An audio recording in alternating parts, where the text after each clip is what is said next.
it ran its own testing program in order to make sure that it was operationally secure.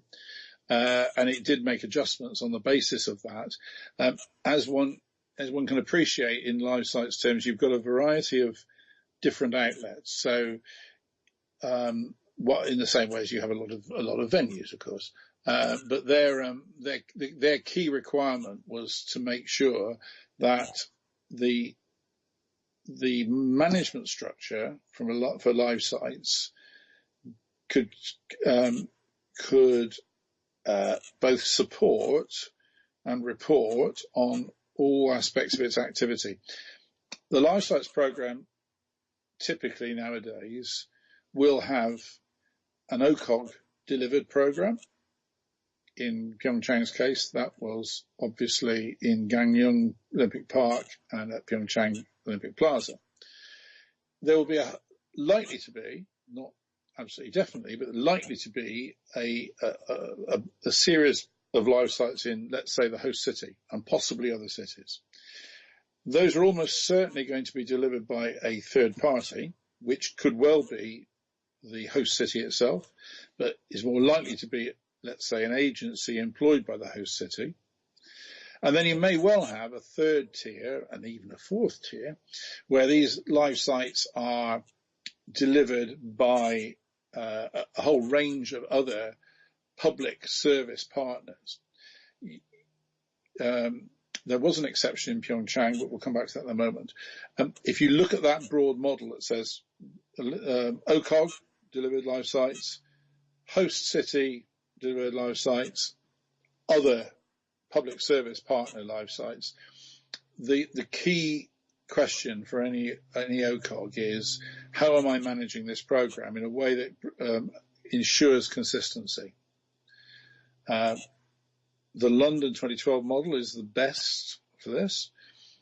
Pyeongchang was very good, and Tokyo 2020 is looking very good as well, in that there were a range of different live sites that we've just talked about, all of which had a slightly different way of being managed. So obviously the OCOG live sites delivered by the OCOG, maybe using an agency, but absolutely definitely organised, managed, delivered, overseen totally by OCOG staff. Host city live sites, working with your partner host city, absolutely definitely need to be signed off, program agreed, overseen on an ongoing basis, including on a daily basis at games time by the OCOG. So the OCOG has an active role to play in that. That means that you can have probably very little difference between what you're seeing in the Olympic Park, organised by and run by the OCOG, and what you're seeing in the middle of the host city, organised by the host city. You ought to be capable of having the same programming on the screen, the same look, the same wayfinding, the same sponsor or partner activation or style of activation. Sometimes partners are more selective and say, I'll have that one, but I don't want that one.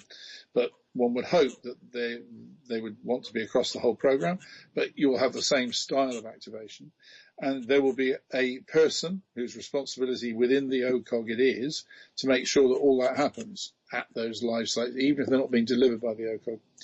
And then you may have a set of live sites where you reduce the rights because they are going to be delivered by a third party.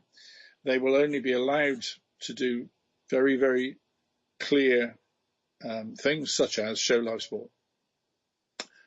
That may entitle them to be affiliated, to be part of the program. They may get some reduced form of branding, with or without the logo, with or without the rings, depends, up for discussion. The key to that is making sure contractually, legally, and indeed in supervision terms, that the OCOG has got that correct. So who am I contracting with? What am I doing? How am I managing it? Even if it's being managed by a third party, am I confident that they are doing what they ought to do and no more? So in Pyeongchang terms, we had the OCOG sites in the park. We had the